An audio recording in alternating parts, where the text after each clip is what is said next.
প্রতিনিয়ত আমরা পেপার খুললেই, পত্রিকা খুললেই বা টিভিতে দেখছি কোনো না কোনো একটা ঘটনা মেয়ে জড়িত। এখানে কিন্তু দেখি না যে কোনো ছেলের কোনো দুর্ঘটনা, অ্যাক্সিডেন্ট ছাড়া আর কোনো খবর আমরা পাই না। কিন্তু একটি কিশোরী মেয়ে, সে পার্বত্য চট্টগ্রামের হোক, নিচে সমতল ভূমিতেই হোক, তার নিজের দেশে তো সে আছে, সে দেশে না থাকলেই বাকি।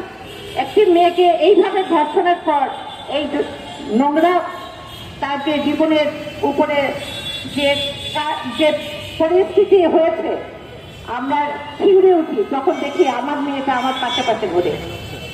এই যে একটি অদ্ভুত রকমের ঘটনা যুগের পর যুগ চলে যাচ্ছে। বাংলাদেশ মহিলা পরিষদ 55 বছর ধরে এই নারী নির্যাতনের বিরুদ্ধে, নারী সহিংসতার বিরুদ্ধে প্রতিবাদ করে আসছে এবং প্রতিবাদ জোরদার হচ্ছে। আমরা বেরোচ্ছি, আমরা প্রতিবাদ করছি, কিন্তু এর কোনো সমাধান আমরা দেখতে পাচ্ছি না। আজকে আমাদের এই জায়গা থেকে আজকে সাংবাদিক বন্ধুদের কাছে বলছি, আমরা একটা দিক নির্দেশনা সরকার থেকে দেওয়া হোক যে এই হলে আমরা তোমাদের আরো বেশি করে তোমাদের ব্যবস্থা করবো, যেন তোমরা স্বাচ্ছন্দ্যে এই দেশের মেয়েরা ঘুরে বেড়াতে পারে, স্কুল কলেজে যেতে যেন কোনো সমস্যা না হয় এবং পরিবারের যেন কোনো স্বামীর সাথে সংঘটন না ঘটে।